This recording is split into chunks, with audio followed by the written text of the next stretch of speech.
terrorists today hijacked a Belgian airliner flying from Vienna to Tel Aviv. In his early 20s, Netanyahu saw military action. Palestinian militants had hijacked a plane bound for Israel. They were watched to see how the Israelis would react. The basic news is that armed persons who claim to belong to a terroristic organization, which is called the Black September, took over a Sabena plane. Lieutenant Netanyahu would be part of the special Israeli strike force. Mr. Netanyahu was a member of the Sayeret Matkal unit, which is it's like Navy SEALs. It's the fabled unit of the Israeli army. It's the one that anybody who was anybody wanted to belong to. Netanyahu and the others dressed in airport mechanics' white overalls. The decision was to act as mechanical and technicians, who is coming to take care about the airplane.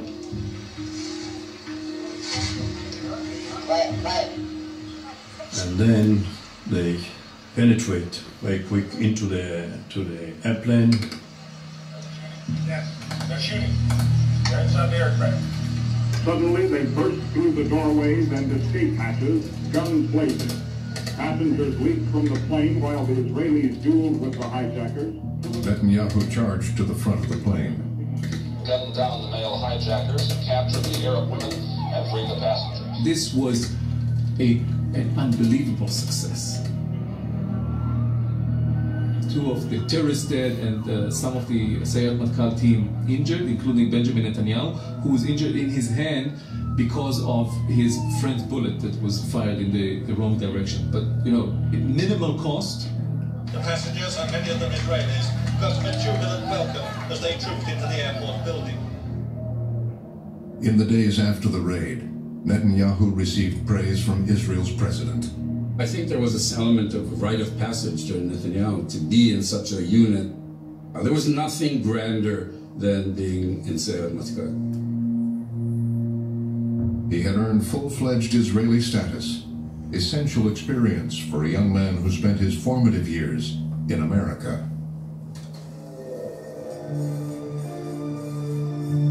When he was 7, Benjamin, who was called Bibi, and his 2 brothers, Yoni and Ido, left Israel. He spent some of his best years in the United States, and Netanyahu truly admires America, the American culture, the American language, everything about America. He attended elementary school in New York, high school in suburban Philadelphia. He picked up flawless American English. He's so American. When you have a conversation with Netanyahu where he really gets engaged in it, he switches from Hebrew to English. The move to America was not voluntary. Bibi's father believed he was forced to leave Israel because of his strident right-wing politics. Ben-Zion Netanyahu did not get tenure at the Hebrew University as a historian. And he considered it a great defeat and humiliation to have to leave the country and find his academic way in the United States. As a history professor in America, Bibi's father, Ben-Zion, drew a dark picture of the threats facing the Jewish people. He sees a world that is fundamentally hostile, a world that is afflicted by an eternal anti-Semitism, that the Nazi Holocaust was part of a long series of acts against Jews.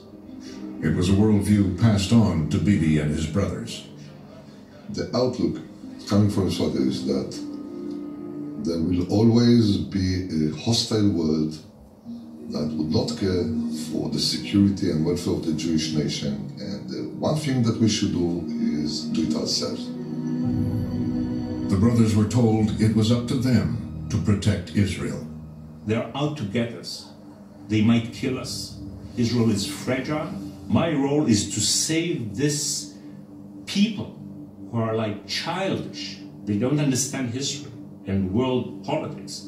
And my role is to try to save them from their own mistakes and from these terribly demonic, evil forces surrounding them. This is basically the Netanyahu gestalt. And in 1967, Jordanian King Hussein signs a military pact with NATO. Bibi watched as his father's dire warnings were transformed into reality. Arab armies had massed on Israel's borders. There were more than a quarter of a million soldiers. Thousands of tanks from Egypt, Jordan, Syria surrounded the Israelis. Hundreds of rocket launchers. The feeling here in Israel is that we look at a very close and clear danger of being exterminated. The head of the Palestine Liberation Army, Ahmed Shukeri, calls for a jihad, a holy war. We shall slaughter you. We shall wipe you out. Kill the Jews. Wipe out Israel. At least for Netanyahu's father, this was, history repeating itself. My low-flying Israeli jets, which swooped in from the Mediterranean, avoiding radar. Following a surprise air attack, Israel defeated the Arab armies. As black Air Force, infantry, artillery, and tank corps combined to sweep across the Sinai Peninsula. The 1967 war lasted only 6 days. Israel saves its own life. The victory was so profound and so sudden that it had a destabilizing effect. It set in motion a lot of what we're dealing with today. The war has created new refugee camps. More than 1 million Arabs have been displaced. Homeless and helpless, they struggle to survive, while the search for peace, lasting peace, goes on. By the end of the 67 war, Israel occupied the Golan Heights, the West Bank, the Gaza Strip, and the Sinai. Israel had more than tripled in size. The occupation of land inhabited by Palestinians would ignite decades of conflict. But for the Israelis, it was an historic victory. That's the story of the Six-Day War. It shows you have to be alert, you have to have good intelligence, and if your country is threatened, you have to respond quickly. A senior in high school in America, Bibi had skipped his graduation to return to Israel for the war, to dig trenches. He would witness a turning point in Israeli history. You can understand why it's so intoxicating. And if you're an 18-year-old who was raised in the household of Ben-Zion Netanyahu, who has a fatalistic understanding of the nature of the world, you assume the worst. You assume the worst thing is going to happen, and then this miraculous best thing happens, and it has to sort of set you on a course for the rest of your life. That course would lead him to fight in yet another war with Israel's neighbors. And then to the devastating loss of his older brother Yoni, a national hero who was killed in action.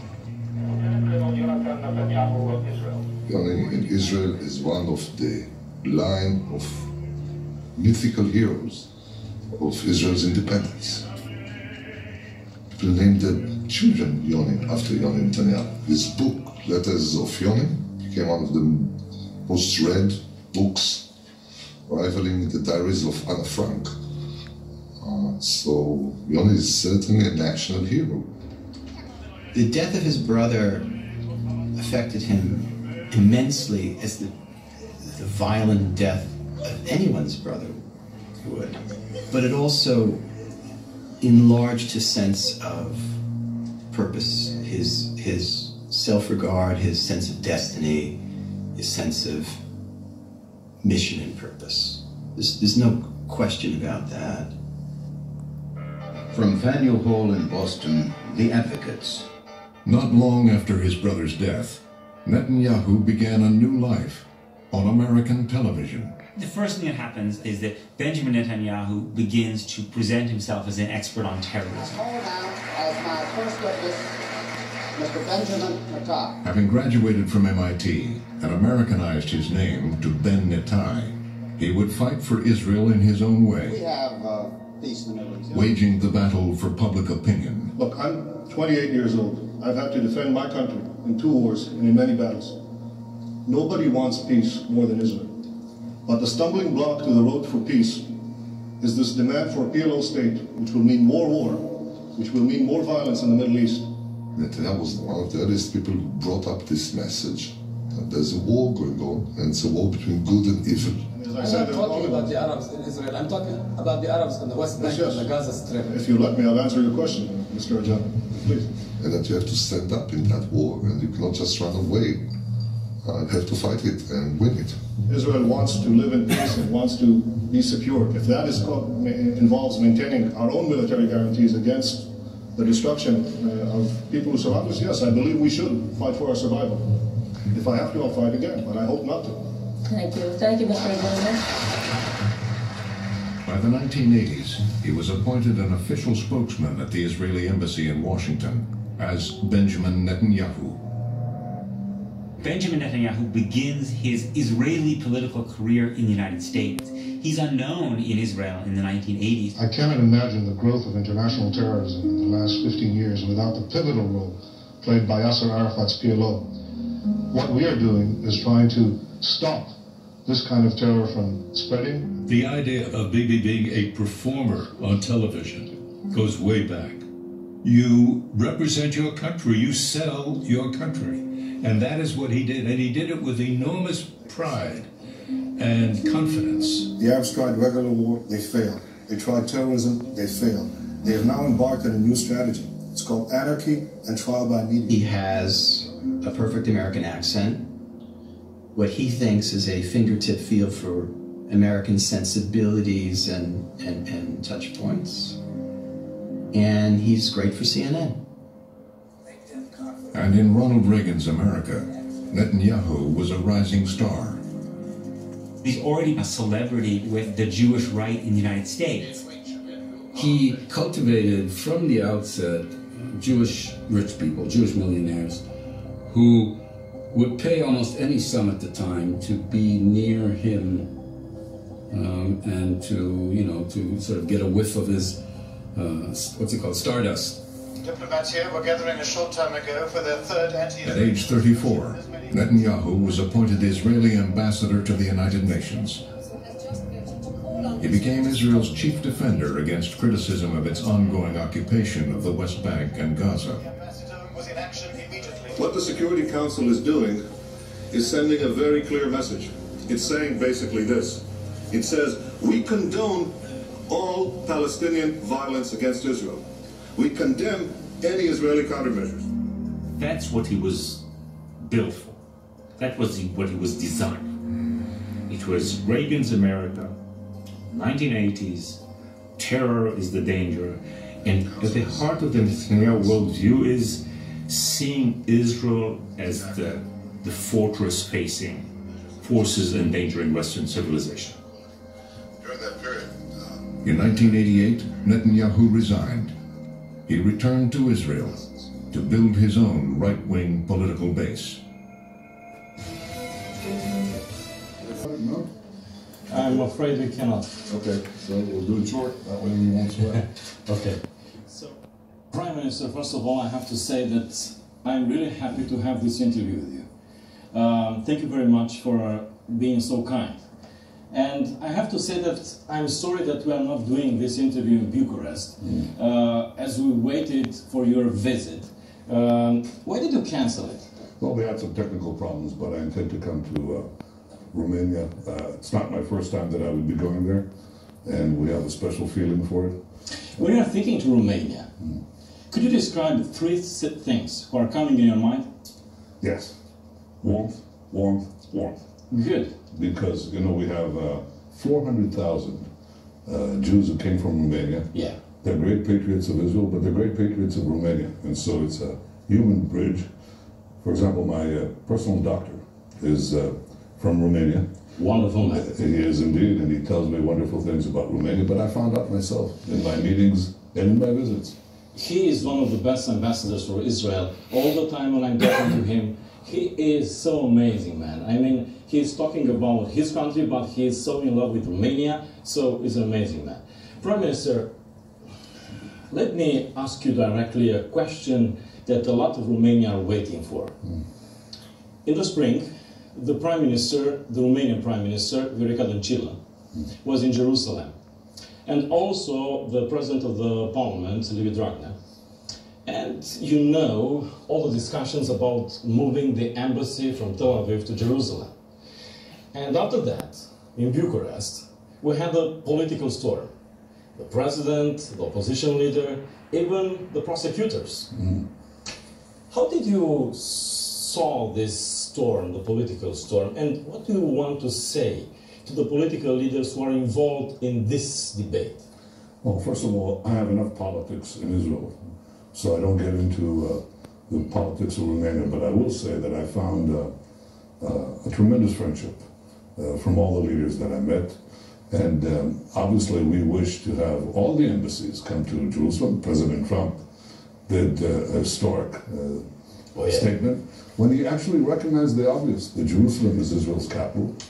It's been the capital of the Jewish people for 3,000 years since King David, and 1,000 years before the Common Era decided to make it our capital. This is where the seat of our government is, and that's where it'll always be. So obviously we appreciated President Trump's move. Other countries did the same, and I look forward to the day when Romania does it, and so will others. And by the way, I expect others to do it very soon. So it's a question of time, I'm sure, but it will take place.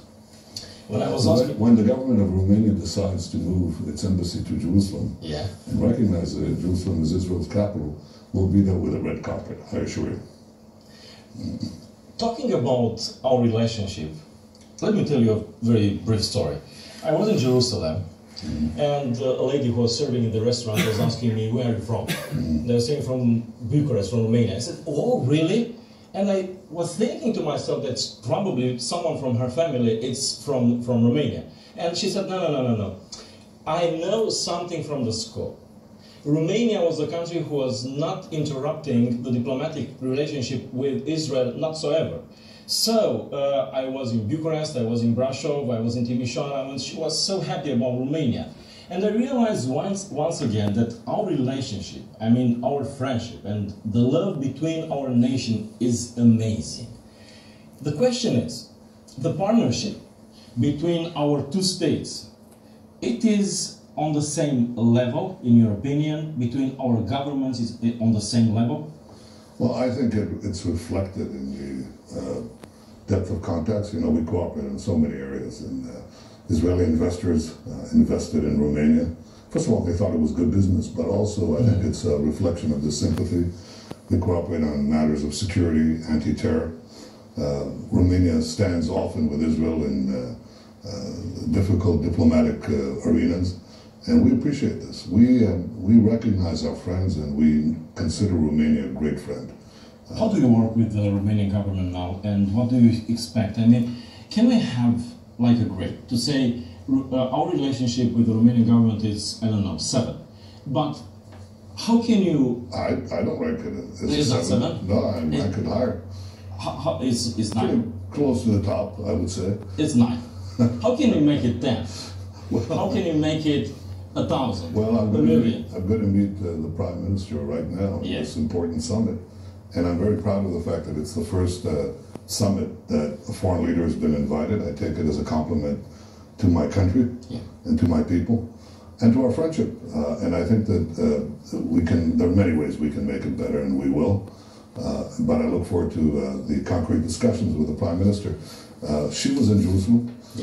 We had a very good meeting, and I'm sure we'll have a good one now. But it's on an upward trajectory because of the natural sympathy, because of common interests, because of common values. We are a common civilization, not only because we have this human bridge of close to 500,000 Israelis who come from Romania, but also because we're being challenged by the forces of radical Islam that want to bring down our civilization, kill our people. And we see that the sources of militant Islam are not only the radical Sunnis like Al-Qaeda, and now Daesh, ISIS, but also Iran. Iran, the radical Shiites that it leads, they have just sponsored several terrorist attacks on the soil of Europe, which we help prevent. And so we have a common interest to both bring our countries forward, bring a better life to our people, but also bring a safer life to our people against these common threats. And all of this, I look forward to discussing with the leaders here in Varna. Prime Minister, before you came here, you said in the Israeli press, to strengthen our ties with any country, but this is also a block of countries with I want to provide my policies, to change the European hypocritical and hostile approach.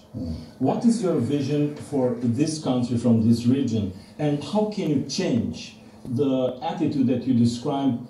Last year you said about the European Union is crazy, now you are saying about hypocritical and hostile. How can you change that? It's an awful thing for a prime minister to be quoted. How can you possibly remember every quote that I made? You're right. I did say that. I wasn't referring to Europe. It was an important one. Yeah, but I wasn't referring to Europe or the countries of Europe, but a certain bureaucracy that often does not treat Israel fairly. And I want Israel to be treated fairly. It's the only democracy in the Middle East. It's the only democracy in a very broad radius. We believe in the values of freedom, the values of protecting all religions. You know that in Israel, Israel is the only country in the Middle East where the Christian community is not merely protected, it's thriving, it's growing. Everywhere else it's being decimated. We protect not only the religious sites, we protect the people, their right to worship. So I think that this should be reflected in the common policies of Europe, because Israel does something else that I think people are not aware of. It's important for me to use this opportunity to make clear. We must have stopped in the last 2-3 years about 40 major terrorist attacks, not against us, but against the entire world, and dozens of them were in Europe. So we protect Europe, and I would say the fact that Israel is there, this bastion of Western values, of European values, in the heart of the Middle East, blocking the march of militant Islam, is something that protects Europe. So I expect some reciprocity and fairness, and I think that's a natural and minimal requirement. I'm sure Romania would expect the same. I have to say something that I never said in an interview in my whole career. I'm not saying good stuff about politicians or saying good stuff with a politician in the interview, but I admire your leadership, I admire your courage, I admire a lot your strength and the way that you are doing your battles for your convictions and for your nation. But I have to say that I'm in love with the story from your family. The story that my viewers know about it. It's about your brother Yoni. And I had a question in my mind, and I was thinking if I will meet the Prime Minister Benjamin Netanyahu, I will ask him that question. What do you think that will make happy, smile, your brother Yoni? Watching your career and what you are doing as a Prime Minister for Israel. Well, first, I very much appreciate your attitude, Michal. I have only one request. Why don't you come and be a journalist in Israel? Would improve some of the coverage we get. But in all seriousness, there is not a day I don't think of my brother and his legacy. He fell leading the military battle against terrorism, and I have had the opportunity to lead my country both in the military battle and in the political battle against terrorists and terrorist regimes. The preeminent terrorist regime of our time is Iran.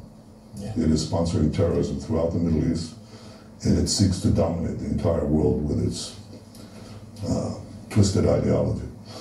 I view the battle that I've been leading to stop Iran from having nuclear weapons and to stop Iran in its march of conquest throughout the Middle East and its terror-wide. Are you happy with the European Union, how are treating the Iran deal and how they are doing in this matter? No, but I think that all countries will now, willy-nilly, will fall in line with the bold policy that President Trump has taken in the first batch of sanctions, the next batch that is upcoming. I think it makes sense to not to give Iran the means to continue its campaign of aggression. And that's really what these sanctions will do. So I hope that Europe will align itself with this policy, because I think it's the right policy. Not only the right policy in moral terms, but I think the right policy in terms of the real interests of our common civilization against those who would threaten it. You asked about my brother. Well, he was a remarkable man. He fell at the age of 30 leading. It's not inspiring just your nation, it's inspiring also myself and many others all over the world. Well, you know, he didn't have to die to become a legend, because he was a legend in his own life. He led many rescue missions. He was an exceptional commander, but he was, I would say, a warrior poet. He was a man of extraordinary intelligence and sensitivity. And my mother said, expected him when he was young that he'd be a writer. Well, he became a writer because he wrote about 300 letters from the age of 17 till the age of 30, just a few weeks before he fell leading the rescue mission in Interviu, Uganda. And we put them together into a book of letters, which I think may have been translated to Romanian. And if you read those letters, you'll have as good a window into his soul. He never wrote about the battles that he led or the decorations that he received. Not one word, not one word. But he was, he dedicated his life to making sure that the Jewish people will survive in their state, and that the state of Israel will thrive. And if he had to put his life, to sacrifice his life for that, he knew exactly what he was doing, and he did it with great courage. So I think, yes, I think he serves as an example for many in Israel and many around the world. Prime Minister, thank you very much for this interview. Well, thank you. Thank you. Come to Israel.